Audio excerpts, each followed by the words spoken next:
నమస్కారం. ఈరోజు మనం మాట్లాడుకోబోయే అంశం బలహీనతను గుర్తించు, బలాన్ని ముందుంచు. ఆ! చాలా ఆసక్తికరమైన అంశం. అవును. అంటే మన దగ్గరున్న ఆలోచనలు, ముఖ్యంగా రూపేష్ జైన్ గారి అనుభవాల నుంచి వచ్చినవి, ఒక మంచి కోణాన్ని చూపిస్తున్నాయి. హ్మ్. అంటే మన బలహీనతలు తెలియడం ముఖ్యం, ఓకే. కానీ మనల్ని మనం ప్రెజెంట్ చేసుకునేటప్పుడు మన పనిలో మన బలాలు ఎలా మెయిన్గా ఉండాలి అనే దాని మీద ఫోకస్ పెట్టాలన్నమాట. కరెక్ట్. ఇది కార్పొరేట్ లైఫ్‌లో అయినా, మామూలు జీవితంలో అయినా చాలా వింటుంటాం. దీని గురించి కొంచెం వివరంగా మాట్లాడుకుందాం. తప్పకుండా. అంటే చూడండి, ఇది సింపుల్‌గా అనిపించినా, ఇందులో చాలా లోతుంది. మన బలహీనతలు మనం ఒప్పుకోవడం.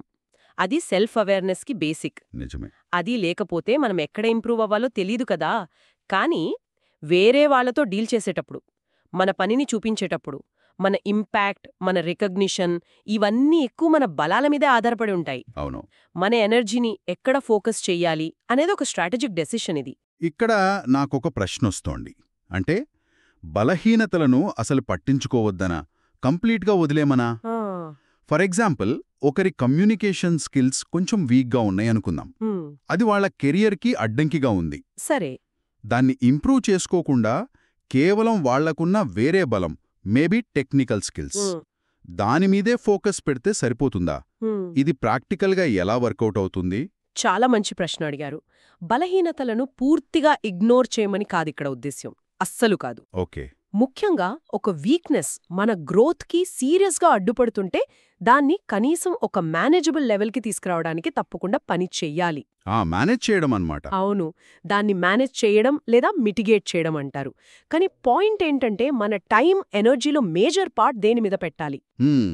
మనల్ని స్పెషల్‌గా నిలబెట్టేవి, మనల్ని వేరే వాళ్ళ నుంచి డిఫరెంట్‌గా చూపించేవి మన బలాలు. కరెక్టా? కరెక్ట్. కాబట్టి ఆ బలహీనతను సరిదిద్దుకోవడానికి కొంచెం ఎఫర్ట్ పెడుతూనే మన మెయిన్ ఫోకస్, మన ఎనర్జీ అంతా మన బలాలని ఇంకా షార్ప్ చేయడం మీద, వాటిని షోకేస్ చేయడం మీద ఉండాలి. అంటే బలహీనతను మేనేజ్ చేయాలి, బలాన్ని మ్యాక్సిమైజ్ చేయాలి. ఇందాకడ ఎగ్జాంపుల్ తీసుకుంటే కమ్యూనికేషన్ స్కిల్స్ మీద కొంచెం వర్క్ చేస్తూనే అవును. తన ప్రజెంటేషన్లలో టెక్నికల్ నాలెడ్జ్ని, డేటా అనాలిసిస్ని హైలైట్ చేయడం మీద ఎక్కువ దృష్టి పెట్టాలి. అలాగంటారా? ఖచ్చితంగా. తెర వెనుక కమ్యూనికేషన్ స్కిల్స్ ఇంప్రూవ్ చేసుకోవచ్చు, నో ప్రాబ్లం. కానీ స్టేజ్ మీద ప్రెజెంటేషన్ ఇచ్చేటప్పుడు ఆ వ్యక్తి తన ఎనలిటికల్ స్కిల్స్, ఆ డేటా వెనుక ఉన్న స్టోరీని బలంగా చెప్పాలి. రైట్. ఆ బలం ఆడియన్స్ని ఇంప్రెస్ చేయాలి. అంటే బలహీనత కంటే బలం ఇంకా బ్రైట్గా మెరవాలన్నమాట. మన ఎనర్జీని మన గ్రేట్నెస్లో ఇన్వెస్ట్ చేస్తే రిజల్ట్స్ ఎక్కువగా ఉంటాయి. అర్థమైంది. వీక్నెస్ని ఫిక్స్ చేయడం అవసరమే, కానీ మన సక్సెస్కి డ్రైవింగ్ ఫోర్స్ మన బలమే. బాగా చెప్పారు. మరి ఇది ఇండివిజువల్ పర్ఫార్మెన్స్కేనా, లేక టీమ్స్లో పనిచేసేటప్పుడు కూడా అప్లై అవుతుందా? ఎందుకంటే టీం వర్క్లో ఒకరి వీక్నెస్ని ఇంకొకరి బలం కాంపెన్సేట్ చేస్తుంది కదా. టీంవర్క్లో కూడా ఇది వర్తిస్తుంది, కానీ కొంచెం డిఫరెంట్గా. టీంలో ప్రతి ఒక్కరూ వాళ్ల బలాల్ని ఫుల్గా వాడితే టీం మొత్తం కెపాసిటీ పెరుగుతుంది. అవును, నిజమే. ఒకరి బలహీనతను ఇంకొకరి బలం ఫిల్ చేయడం నిజమే. అయితే ఆ ప్రాసెస్ జరగాలంటే ముందు ప్రతి ఒక్కరూ తమ బలాలేంటో తెలుసుకుని వాటిని ఎఫెక్టివ్గా వాడాలి. అంటే సెల్ఫ్ అవేర్నెస్ టీమ్ లెవెల్లో కూడా ఇంపార్టెంట్. ఎగ్జాక్ట్లీ. లీడర్ కూడా టీం మెంబర్స్ బలాల్ని గుర్తించి వాళ్ళకి తగ్గ రోల్స్ ఇస్తేనే బెస్ట్ రిజల్ట్స్ వస్తాయి. సో ఇక్కడ కూడా ఫోకస్ బలాల మీదే ఉంటుంది, చూసారా? సరే, మరి మన బలాల్ని గుర్తించటమెలా? వాటిని స్ట్రాటజిక్గా ఎలా ప్రదర్శించాలి? కొన్నిసార్లు మనకే మన బలాలు క్లియర్గా తెలియకపోవచ్చు. మ్మ్. దీనికి రూపేష్ జైన్ గారి ఆలోచనలో ఏమైనా టిప్స్ ఉన్నాయా? బలాలని గుర్తించడానికి కొన్ని మార్గాలున్నాయి.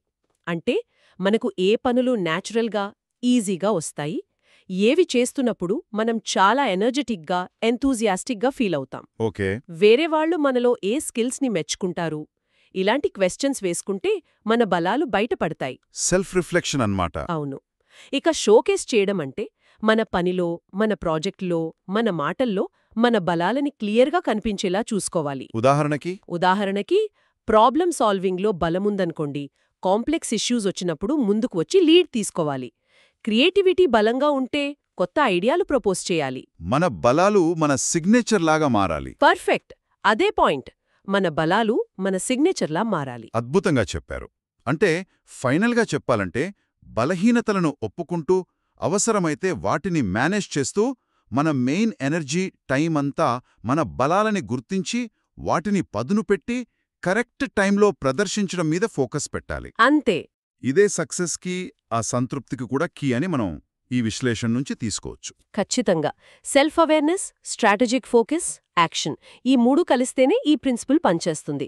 బలహీనతలను యాక్సెప్ట్ చేయడం నిజాయితీ అయితే, బలాలపై ఫోకస్ పెట్టడం తెలివైన వ్యూహం. రెండూ ముఖ్యమే, కానీ ప్రయారిటీ మాత్రం బలాలకే ఇవ్వాలి. చాలా బాగా వివరించారు. ధన్యవాదాలు. ఈ ఆసక్తికరమైన ఆలోచన వెనుకున్న స్ఫూర్తి గురించి చెప్పాలంటే ఇది రూపేష్ దిల్సే, అంటే హృదయం నుండి రూపేష్. రూపేష్ జైన్ గారు తన జీవిత అనుభవాల ఆధారంగా పంచుకున్న ఆలోచనల సారాంశం ఇది. కేవలం థియరీ కాదు, ప్రాక్టికల్ లైఫ్ నుంచి వచ్చిన విజ్డమ్. అవును, అనుభవాల నుంచి నేర్చుకున్న పాఠాలు ఎప్పుడూ చాలా పవర్ఫుల్గా ఉంటాయి. బహుశా ఈ చర్చ వింటున్నవారు కూడా తమ జీవితంలో ఏ బలాన్ని ఇంకాస్త ముందుకు తీసుకురావచ్చో, ఎలా స్ట్రాటజిక్గా ప్రదర్శించవచ్చో ఒక్కసారి ఆలోచించుకుంటే బాగుంటుందేమో. నిజమే. ఏ చిన్న మార్పు ఒక్కోసారి పెద్ద ఇంపాక్ట్ చూపిస్తుంది కదా.